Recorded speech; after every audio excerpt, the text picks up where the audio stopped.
نحمده ونصلی علی رسولہ الکریم بسم اللہ الرحمن الرحیم۔ صرف 5 منٹ کا مدرسہ قرآن و حدیث کی روشنی میں 15 محرم الحرام۔ نمبر 1، اسلامی تاریخ۔ پیغمبر حضرت ہود علیہ السلام کی دعوت۔ قوم عاد کی ہدایت کے لیے اللہ تعالی نے حضرت ہود علیہ السلام کو نبی بنا کر ان کی ہدایت کے لیے بھیجا۔ انہوں نے قوم کے لوگوں کو اللہ کے ایک ہونے اور اسی کی عبادت کرنے کی دعوت دی، شرک و بت پرستی اور لوگوں پر ظلم و زیادتی کرنے سے منع کیا۔ قوم نے ان کی نصیحت قبول کرنے کے بجائے جھٹلانا شروع کر دیا۔ حضرت ہود علیہ السلام نے انہیں اللہ تعالیٰ کے عذاب سے ڈرایا تو وہ لوگ مذاق اڑاتے ہوئے کہنے لگے کہ اگر تم اپنی دعوت میں سچے ہو تو ہمارے پاس عذاب لے کر آؤ۔ اللہ تعالیٰ نے اس ہٹ درمی اور مطالبے پر 3 سال تک قحط سالی کے عذاب میں مبتلا کر دیا، جس کی وجہ سے ان کے باغات و کھیتیاں سب برباد ہو گئی۔ اتنی بڑی تباہی سے عبرت حاصل کرنے کے بجائے اس بدبخت قوم کی بغاوت و سرکشی اور زیادہ بڑھ گئی۔ بالآخر دوبارہ اللہ تعالیٰ کا غضب بھڑک اٹھا اور 1 ہفتے تک چلنے والی طوفانی ہواؤں نے ان کا نام و نشان مٹا کر رکھ دیا۔ قوم عاد کی ہلاکت کے بعد حضرت ہود علیہ السلام اہل ایمان کو لے کر یمن کے شہر حضرموت چلے گئے اور یہاں 50 سال تک دعوت و تبلیغ کا فریضہ انجام دینے کے بعد 464 سال کی عمر میں انتقال فرمایا۔ نمبر 2، اللہ کی قدرت۔ زمین و آسمان کو 6 دن میں پیدا کرنا۔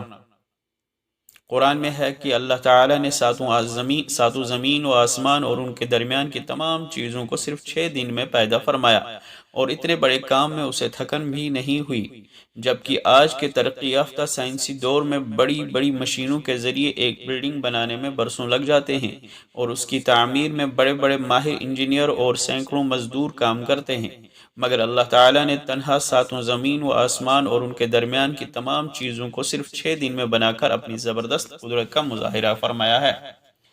نمبر 3، ایک فرض کے بارے میں۔ اللہ ہر ایک کو دوبارہ زندہ کرے گا۔ قرآن میں اللہ تعالیٰ فرماتا ہے، اللہ ہی وہ ہے جس نے کہ تم کو پیدا کیا اور وہی تمہیں روزی دیتا ہے، پھر وقت آنے پر وہی تم کو موت دے گا اور پھر تم کو وہی دوبارہ زندہ کرے گا۔ خلاصہ، مرنے کے بعد اللہ تعالیٰ دوبارہ زندہ کریں گے، جس کو بعث بعد الموت کہتے ہیں۔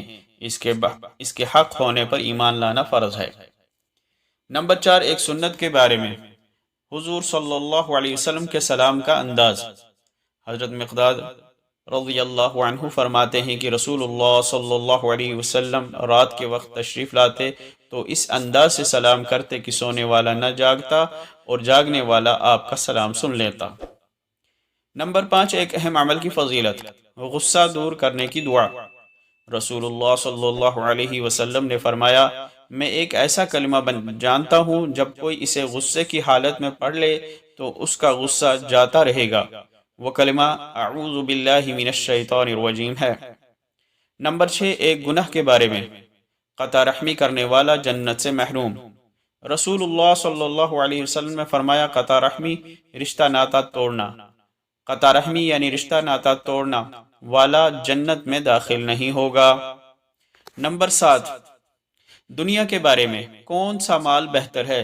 رسول اللہ صلی اللہ علیہ وسلم نے فرمایا، جب سورج نکلتا ہے تو اس کے دونوں جانب 2 فرشتے روزانہ اعلان کرتے ہیں، اے لوگو، اپنے رب کی طرف متوجہ ہو جاؤ، جو مال تھوڑا ہو اور وہ کافی ہو جائے وہ بہتر ہے اس زیادہ مال سے جو اللہ تعالیٰ کے علاوہ دوسری چیزوں میں مشغول کر دے۔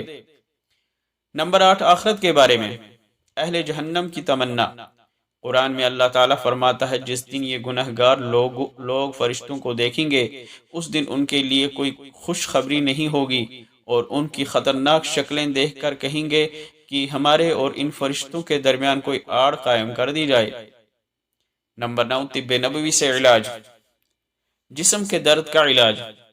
حضرت عثمان بن ابو العاص رضی اللہ عنہ نے رسول اللہ صلی اللہ علیہ وسلم کی خدمت میں حاضر ہو کر اپنے جسم کے درد کو بتایا تو رسول اللہ صلی اللہ علیہ وسلم نے فرمایا، جہاں درد ہوتا ہو وہاں ہاتھ رکھ کر 3 بار بسم اللہ اور 7 مرتبہ یہ دعا پڑھو، اعوذ باللہ وقدرتہ من شر ما اجد واحاذر، ترجمہ: میں اللہ اور اس کی قدرت کی پناہ چاہتا ہوں ہر اس تکلیف سے جو مجھے پہنچی ہے اور جس سے میں ڈرتا ہوں۔ چنانچہ حضرت عثمان بن ابو العاص رضی اللہ عنہ فرماتے ہیں کہ میں نے ایسا ہی کیا تو اللہ تعالیٰ نے میری تکلیف دور کر دی۔ نمبر 10، قرآن کی نصیحت۔ صرف اللہ سے ڈرو۔ قرآن میں اللہ تعالیٰ فرماتا ہے تم مجھ سے کیا ہوا قرآن میں اللہ تعالیٰ فرماتا ہے تم مجھ سے کیا ہوا عہد پورا کیا کرو تاکہ میں بھی تم سے کیا ہوا عہد پورا کروں، اور تم کسی اور سے نہیں بلکہ صرف مجھ سے ہی ڈرو۔ اللہ تعالیٰ عمل کرنے کی توفیق عطا فرمائے۔ وآخر دعوانا ان الحمد للہ رب العالمین۔